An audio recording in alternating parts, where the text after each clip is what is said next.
What's up, party people? What up? I'm Nazi and X here again, and today we're talking about the concept of chasing trends. And I want to start off by saying right now, for the love of God, stop chasing trends. Yes, please. I'm so sick of it. Because it feels like every single freaking studio on the planet is trying to chase a trend. It's like, okay, we get it. This one thing was successful. Now stop doing it. Yes. If you've got nothing interesting to add to it, don't do it. And for the love of God, don't do it so close to the thing that just did it. You Yes. know? It's like when Titanic came out, suddenly everybody and their fucking mother wanted to do a romance movie about a tragedy to get adult women or young women in seats. Yeah. Okay. Exactly. And it eventually resulted in the movie Pearl Freaking Harbor by Michael Bay, which was a god awful disaster. I'm glad you brought him up because I got a lot to say in this video about him, and it's not about him. It's just like as far as Trace doing trends. Yeah. And it's irritating with me with him because what he does, all he's known for is just blowing shit up. Yes. But the way that he's doing it, he just putting it like so. Let me give you an example. Like, let's say if this was a hypothetically being a action drama. Okay. He would literally just put in explosions in random position and random moments that doesn't make any sense. Yeah. So the movie that he did, Ambulance, that came out recently. Ambulance? Ambulance. Yeah. He called a movie Ambulance. Yeah. No, I'm not joking. I'm not joking. I'm not making this up, guys. It came out this year. Was there an ambulance in the damn movie? Yeah, no, it was. But here's the problem. So he says on one trailer or one interview, like he puts in drone shots to help the audience feel immersed. I only watched half of this movie, and there was nothing immersive about that. Imagine you see a drone shot, it's doing its thing, and then it cuts to just camera shaking, and then back to the drone shot, and then back to just a regular wide shot. What's the point? My point is, what's the point of putting a drone shot in there? If you're going to feel immersed, I would say continue doing that drone shot the whole way through instead of cutting back to just a regular wide angle shot. Well, I don't even understand how a drone shot can be immersive. That's what he said. I mean, again, guys, correct me if I'm wrong, but I swear to God, I thought he said that in an interview. But either way, like he literally went to doing a drone shot and then just cut to a regular shot. I don't understand that. It wasn't immersive. The characters all three of them I did not care for. The plot I didn't care for, and then he would just having cars get flown, exploded, cars flipping. I'm like, but why is this necessary? Why is this necessary? Maybe I'm not understanding it. Because it looks cool. It didn't look. That's literally the only reason. But here's the worst about that though. It wasn't even entertaining. Yeah. That's the sad part. Because we've seen it 1,000 times. Yes. It's for, again, that's what we're trying to say. It's a trend. He keeps doing it over and over and over again. And the weird thing is, he's the only one doing the trend. Yes. It's like I get it. That's your style, but it's like you need to break it up every now and Yes. then, right? A perfect person. I mean, a person. I feel like that's doing not chasing a trend particularly, but doing a movie correctly. In my mind, is James Cameron. Yeah. He went from doing Titanic to doing Avatar. That's a complete difference. Yeah. But look how each time he does it, he actually puts in the work and time and make it different each time. And yeah, but just with the chasing trend thing, I just don't like that preparedness of just doing explosion is very annoying. Because when it comes to and I've heard it stated, I forget who the hell said this. Yeah. But I've heard it stated best this way. Michael Bay films his movies like he would film a porno. Oh Jesus. Nothing but intense action, hot woman, really climactic moments, just for the second half of climactic moments. He's right. It gets boring. No, he's right. He's right because the reason I said that, the reason I say that is because they did that for Ambulance. They had a Hispanic chick in there. Now she wasn't dressed sexual, But like the way she looked, she was very sexy. And I guarantee you, he probably filmed her filming every single angle of her body at some point in that film, didn't he? I think so, but not booty wise. Just like just the whole her face, everything. But he did show some parts, but not in the whole entirety of it. But I will say in Transformers, yes, he did. Yes, he did. Megan Fox and the girl that they got to replace her. But that to me made more sense though. In a way, it actually did make more sense though. The first one, yes, it did. Because Shia LaBeouf's character and her character are meant to be like high school age or kids out of high school age. That made more sense because at that time your hormones weren't crazy, and that movie wasn't as over the top. It was more subdued. Yes. But after it did, I think it did decently well, didn't it? No. It didn't. No, the first one did incredibly well. And after that, he just doubled down on the stupid. Yeah, no, he did. Like the sequel he for some reason had two dogs humping in a birdhouse, and the birdhouse blows up. I'm not gonna lie to you. That to me was funny. I don't know why. It was just funny though. And one had a broken leg for some reason. But yeah, I mean, yeah. To each their own.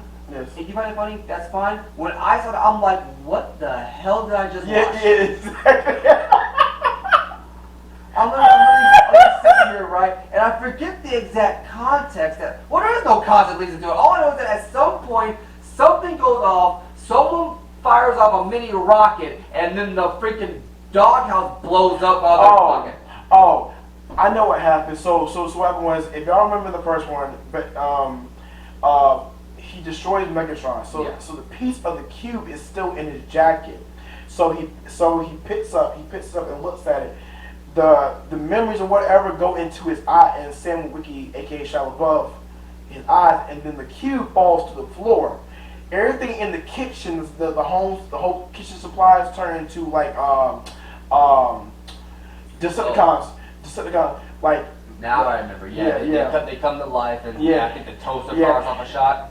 And then he called Bumblebee to come in there, and he said there and just shoot the house and everything. But I told you what you mean though. On top of that though, but I mean but again, and that's the difference between me and him. Like there's some movies like where for me like it may be stupid to him, and depending on what it is, I can get past it. I can look past it, and it's funny to me.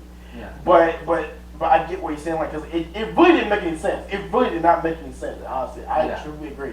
It really didn't make any sense. And we talk about the explosion and whatnot, but really the ultimate problem is that the movie went from being a movie about a kid in his car to being about how ridiculous can I make this? Yeah. It's like the peak ridiculousness was when he said, and I quote, Bumblebee went back to speaking through the radio because I thought it was funny. That was literally the only reason that Bumblebee speaks in the movie, because Michael Bay thought it was funnier for him to speak through the radio. Oh, God. And I'm like, so you basically undid a plot point because you wanted to laugh. Yeah. Because I'm going to be honest with you, and I get it, he doesn't care. I don't give a fuck either. When I saw that, that took me out the movie. And it was in the first 10 minutes, I was already over this movie. I understand that. I respect that. Hey. And I used to defend this movie too. Nowadays, I can only defend the first one. Yeah, exactly. The first one, I will say, is a decent watch. Yeah. But after that, you're better off doing something else. Yeah. Now, what for you? Like, what movies for you? Like, as far as like people doing trends, as far as movie wise, that you got irritated with. M. Night Shyamalan and his fucking twists. Okay, so let's start on that.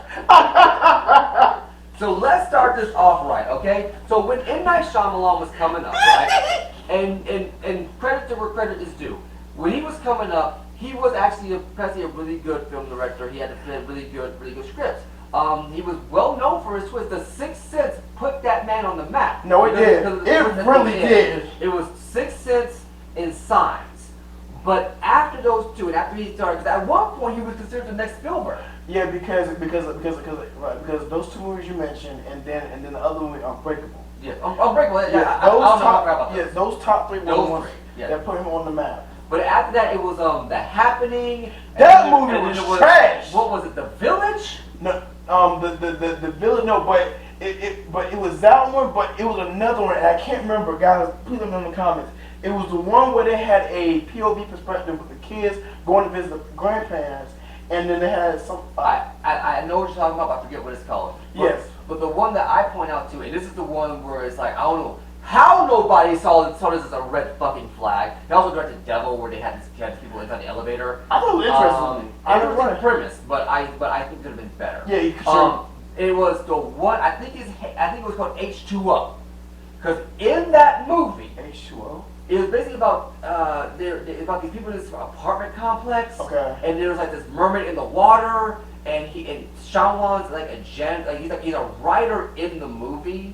No. I'm sorry. No, I know what you're talking about. No, it's not called H2O. It's called Lake in the water. Yeah. And there is literally a scene where one of the characters gets possessed, and they're telling fortunes, and the whole movie comes to a screeching halt for this. So you already know how I feel about that. Oh yeah. And it's like they're telling these characters all these different fortunes, and M. Night Shyamalan sits down in front of this character, and they tell him point blank to his face, "You are going to be the greatest writer to ever live."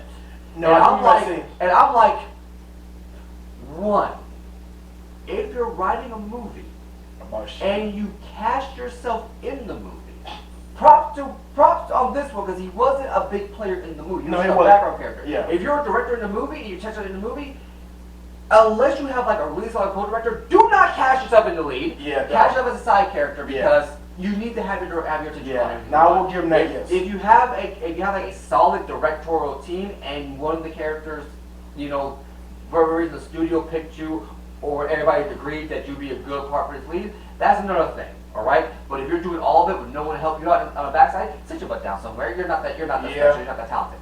But the fact that you sat your butt down and had them say you were a fantastic writer, you'll be the greatest writer of all time, someone immediately should have told you, Shyamalan, we need to rewrite this scene, because that's going to make you look like an asshole. And what happened to his career after that was 100% on his ass. Yeah. Because afterwards, straight up nosedive. Well, here's the great part. Like you said, it literally did a nosedive, and then he came back on top when he did Split, and then it nosedive again. But what I'm getting at is that his twists were his problem. Yes. And here's the thing.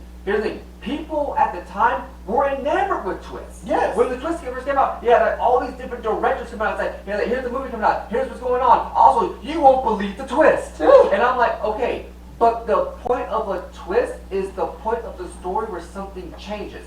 That means every fucking movie has a twist. Yeah, and let me. Every movie has a twist.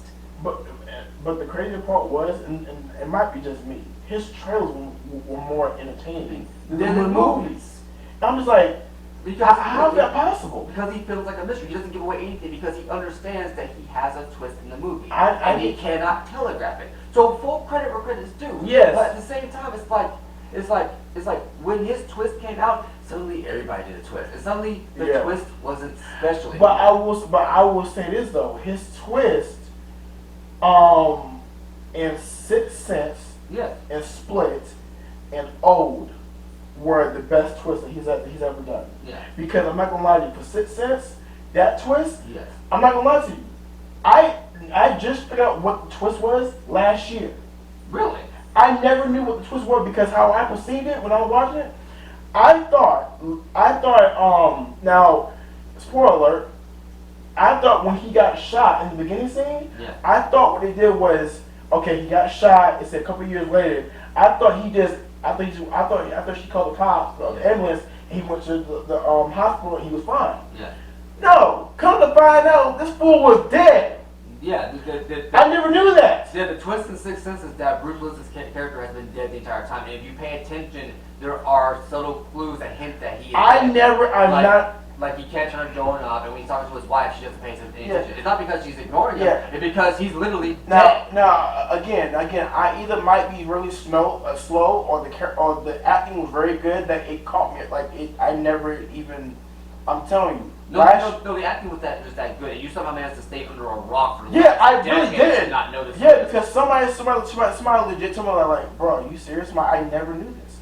Yeah. Like all my years, I never knew this. But it's also is like it was and the thing is that up until M Night Shyamalan came around, Yeah. the concept of a twist was basically spoilers for Star Wars, a movie that's been over 40 years old. Yeah. Empire Strikes Back is Luke, I am your father. Yeah, no. That was a twist nobody saw coming. Because it is more shocking because at the time it's basically the main good guy, the hero of the story.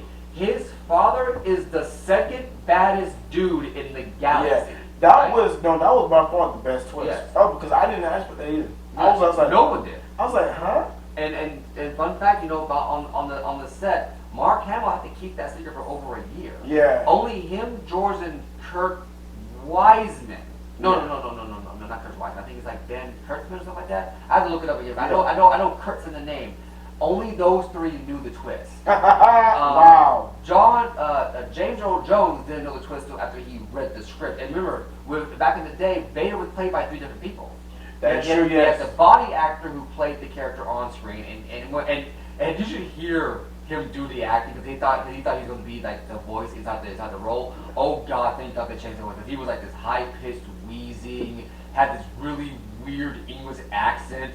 And when he found out he was dubbed over, he was furious. I get it, I do, but at the same time, I get why you changed the voice. Yes, because that wouldn't have worked. I'm already pitching it right now. That would not work. Basically, sucked all the intimidation factor out of it. Yeah. But once again, the twist was, Luke, I am your father. Well, it's not Luke, I am your father. It's like, no, Luke, I am your father. Yeah.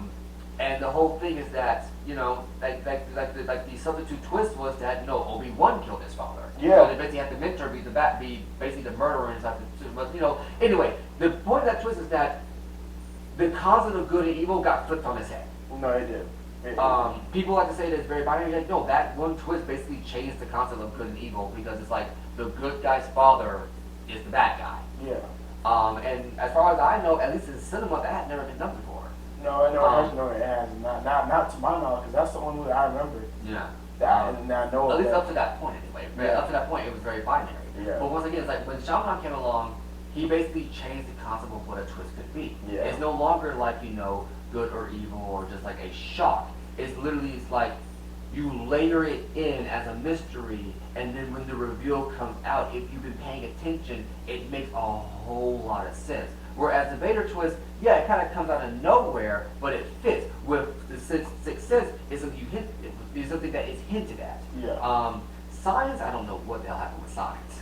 So the big twist in science was just that the aliens are scared of water. I'm not going. Yeah, I mean like that. I mean the concept now, like listening to it is dumb as ever. But when I and then there's the freaking Happening. What was that movie about? Oh, let me just say with that, I laughed throughout the whole movie. I ain't gonna lie to you, I laughed. Oh yeah, the plans of killing people if you're in here. Yeah, because it was so stupid. Like I don't see. This is what I'm saying. Like the trailer pulled me in more than the movie. Yeah. And when I saw the movie, I ain't gonna lie, guys. Like the movie when people were dying, I laughed. I mean, cause it was a joke. It was a joke. Well, he was playing it completely straight. Yeah, like there's one scene. Like I'm gonna spoil up for this one, and you probably can't see me doing this. But what happened was there's a scene where the guy literally there's a big lawnmower that's going around the yard, and then he lays down and he's literally doing this, laying down like this, and all you see is the lawnmower just run him over, and all you see is blood coming from the lawnmower. I was like, nah, that has got to be the funniest thing I've ever seen. Yeah. And it's not meant to be laughed at, but it's not at all. It's coming up as a joke. Is this supposed to be like an environmental mission or something? I don't get it. No, like how they put it in there, like trees have like emotions and they know. I can't remember. It was something along the line. It's I don't know. But it was so bad. And for me, the worst one is the village. So you can guess the twist I in never the seen first Village. 5 seconds. I never seen The Village. Okay, so here's the premise, right? Yeah. There's this group of people living in a village in a forest. Okay. And they're living in like it has to be like early settlement era America. Gotcha. You already know the twist. You do? You already know the twist. I guarantee you. I'm going to watch it. I guarantee you. The moment the movie opens up, you can guess the twist. I'm going to watch it. And if I can't figure it out, then I'm probably a little bit slow. I ain't gonna lie. I'll admit that. But if I do, that's good because I that's horrible, man. cause I literally the movie literally starts with like, this is the twist, and I was well, no. No, I think what I said was, wouldn't it be dumb if this was the twist? And like when the movie ends, that was the twist. And I'm like, really? I have to watch this just to see if I can actually find out what the twist is. But yeah, I mean, but as far as like training like that, like yeah, that oh my god, his career was bad. And then there's the current trend. I mean, the current trend nowadays is sequels, remakes, and cinematic universes, right? Yeah, no, and that's all it is. That's all it is. Yeah. It's like I feel like here's the thing. I don't mind sequels because I always want more of something. I don't mind remakes because I feel like if you're going to do a remake, it is a way that like if you're going to remake something that was bad, is to show your quality or at least to put forth, bring out the potential of that thing that didn't do well. If you're going to do a cinematic universe, you gotta take the time to lay the groundwork and the foundation. But now everybody's just kind of doing it all willy nilly because it's for some reason they think it's cheap, it's easy to put butts in seats. It really isn't because I'm telling you like there's been movies where like just lumped. Yeah, but they have failed epically, and like like we had talked about like I feel like if you're going to do a trend, do it different, but like do it in a way where like it will keep the audience guessing each time, depending on what the genre is. Yeah, because another trend, and this one is I unfortunately started by J.J. Abrams now. And he did it with Star Trek and now he's done Star Wars. I think I know where you're going. It was the concept of the mystery box. Now, for those of you who don't know, J.J. Abrams gave I want to say it was a TED Talk. The mystery box. Right before he did, I think it was right after he did Star Trek and right before he was signed on for Force Awakens. Okay. And he has this box with a bunch of question marks on it. And he says, filmmaking is a lot like a mystery box. You don't know what's inside. On the one hand, I understand where he's coming from. Yeah, I can You want to keep your audience guessing. On the other hand, that is as dumb can get analogy. Okay. Because a movie is like a mystery novel. With a mystery box, you run the risk of breaking what's inside. Why? Because in order to get a clue what's going on, if you want to guess it before you open the box, you have to pick it up and shake it. Oh, gosh, yeah. And depending on what you put in that box, you could break something, mess something up, throw something out of whack. That makes sense. You run the risk of making a mess. However, a mystery novel is still a mystery, but you're slowly revealing your hand. Yes. If you're doing your job right, you're giving the audience clues, you're giving them hints, you're letting them try to figure it out themselves as you go through. You're not really holding their hand. You're testing how long they can pay attention and how well they can pay attention. You're testing their problem-solving skills. And you basically make them feel smarter and more engaged with the movie if you do it like that. A mystery box, you're shaking things out, you're making things fun. Ooh, look at the mystery box up. But at the end of the day, you're basically treating them like a bunch of idiots. Yeah. And now every movie is basically done the mystery box thing. Yeah. I know for me, another trend I don't like is Blumhouse. I'm gonna put you in the spot. Who Blumhouse? They were Saw, right? No, that was Twisted Pictures. Okay, Blumhouse don't ever do horror films ever again because y'all suck at it. No. That's right. They did Paranormal Activity. They did that, but they did a worse movie than that, and that movie was shit. Y'all did Truth or Dare. Don't ever. Oh God, I remember that one. Because I remember correctly, right? It was the concept was you would have to do you didn't get to tell the truth, you didn't dare to tell dare. Yeah. And for some reason, if you didn't do it, you were possessed by this stupid-looking demon that made you do this really stupid smile. Yeah. I'm like, that's not scary. That's just goofy. They basically took like the Snapchat filter and just put it in that movie because it was disturbing to me because that was like the face was really. I didn't like it. It literally looked like the face Jim Carrey made when he asked him about how it is he did the dirt. Yeah. That's basically what it is. Like, yes. And it was very like the movie was so horrible, and I forgot the main girl's name, but her character in that movie I really did not like because at first I felt sorry for her. Yeah. But as the story progressed on, it got stupider and stupider, and I saw what kind of person she was behind closed doors. Oh, I hated her ass. Yeah.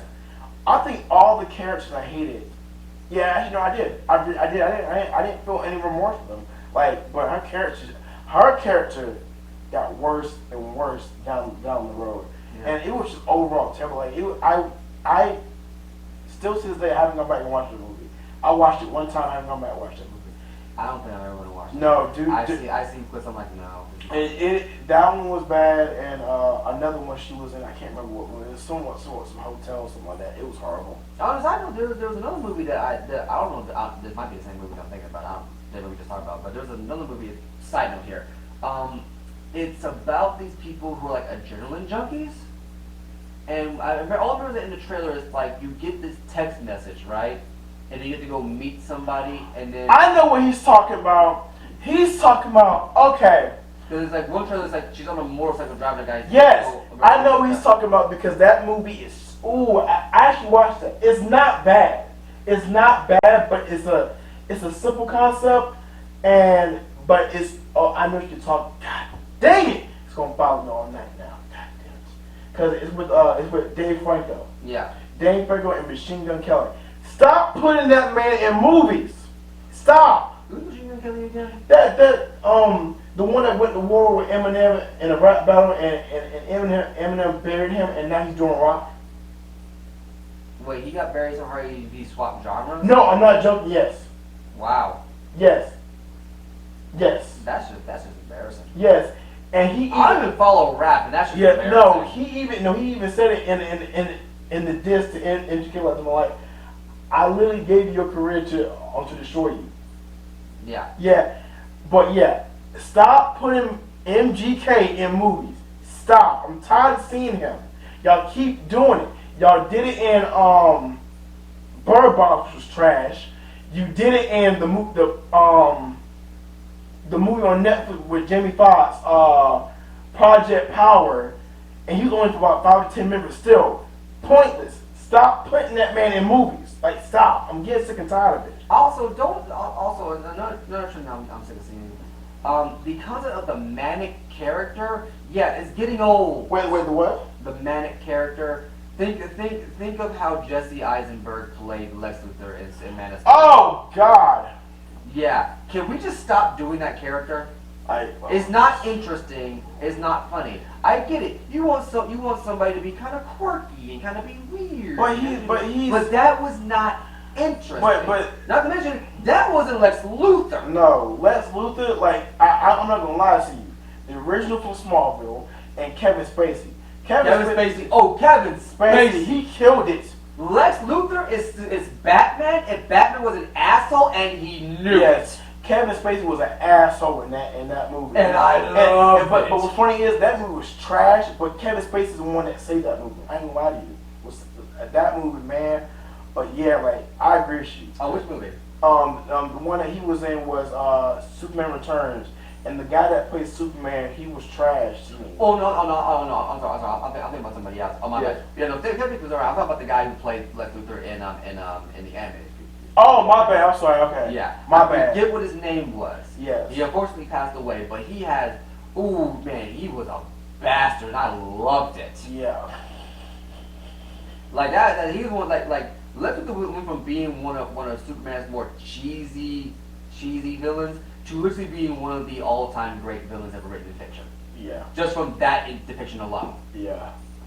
I gotta look at his name later. But yeah, no, it's like you latch on to an idea.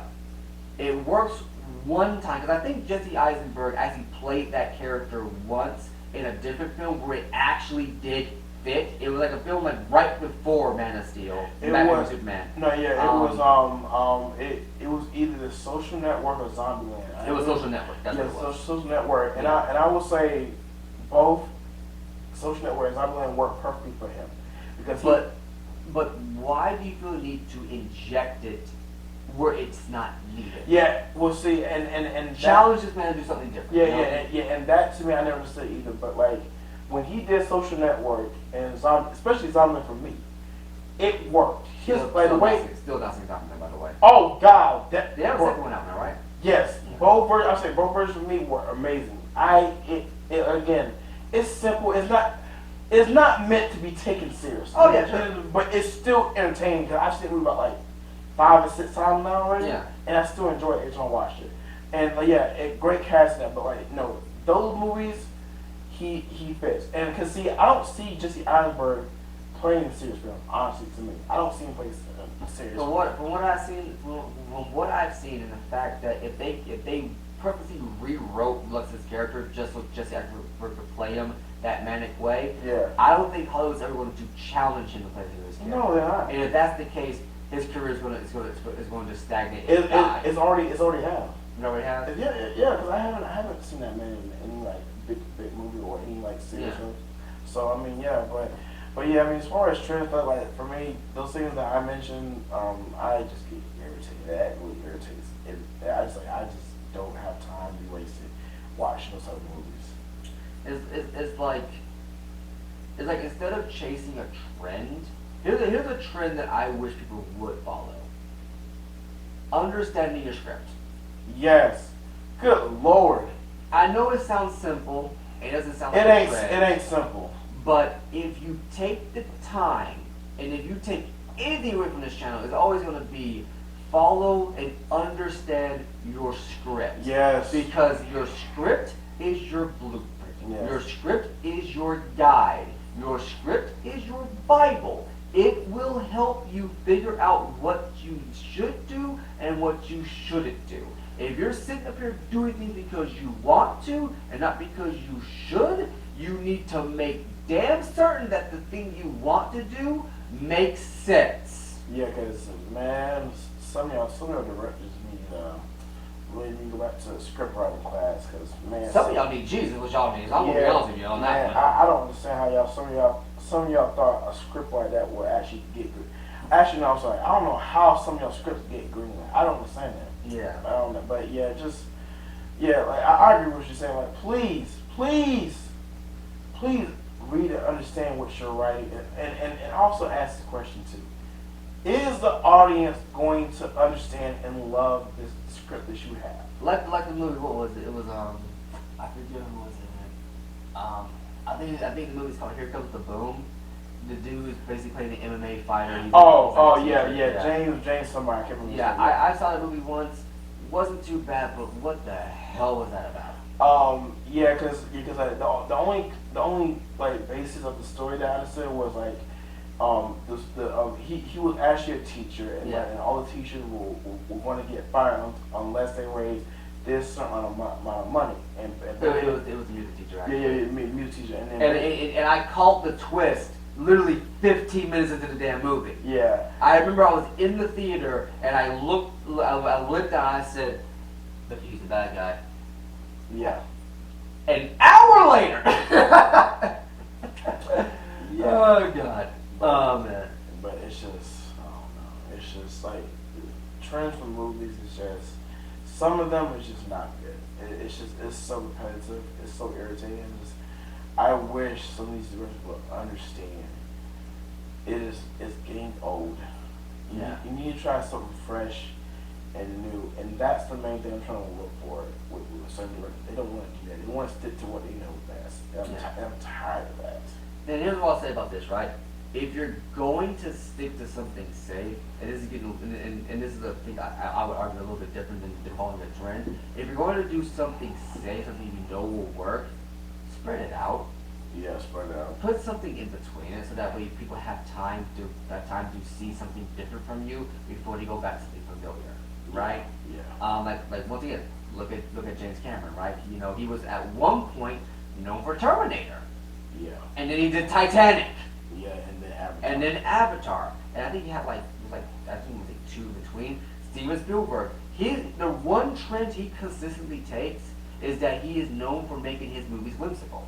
But he always does a different movie every single time. I really love how he did Ready Player One.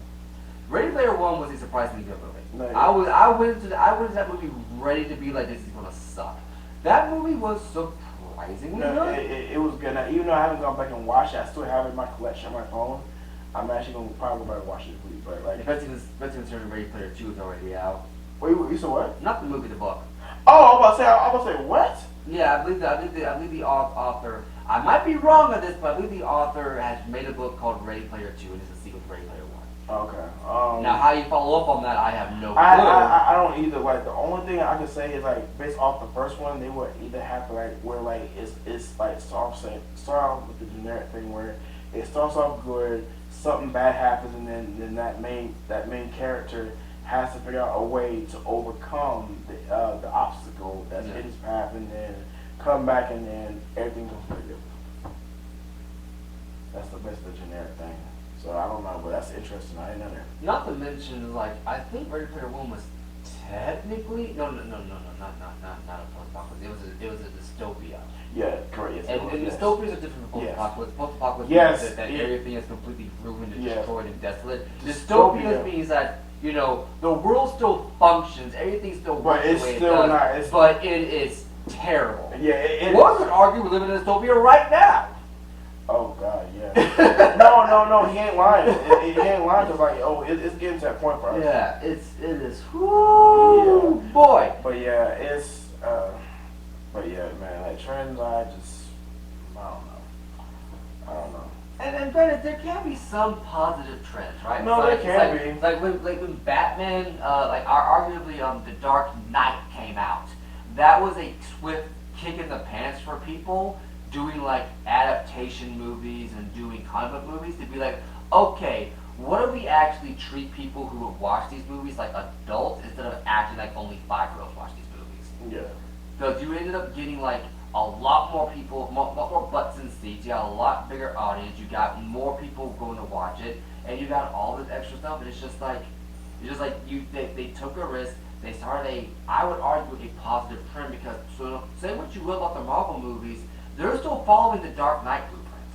Yeah. And I will say what I will say stuff about Marvel movies. I honestly think that, you know, I think the majority of them are good. I think a lot of them are overrated. Well, no, I won't say overrated because I think overrated, ironically, is an overrated term. Yeah. Because if something's popular, it's earned the right to be popular. Whether you like it or not, it's earned the right to be popular. But that doesn't mean that it's perfect. That doesn't mean it's without its flaws. And the Marvel movies I find are with flaws, but they do follow the blueprint that Dark Knight set out, and I think that was honestly one of the better trends to follow. Yeah, it was. Not to mention with Star Wars and the Matrix, they started to create positive trends of making action more over the top, more energetic, more exciting, as well as saying that hey, it's okay to follow a serialized format. Yeah. You know? And a lot of people just didn't want to take a risk on serialized format because they just think, oh, serialization, well, it's not going to get people to want to sit down and watch something because they have to sit down and watch the previous stuff. It's like, maybe sometimes they want to sit down and watch the previous stuff. I don't know. Yeah. Anyway, but that's where I sit with it, you know. It's like, trends can be a good thing, but they have more times than not been a bad thing. Yeah. And some trends can be broken.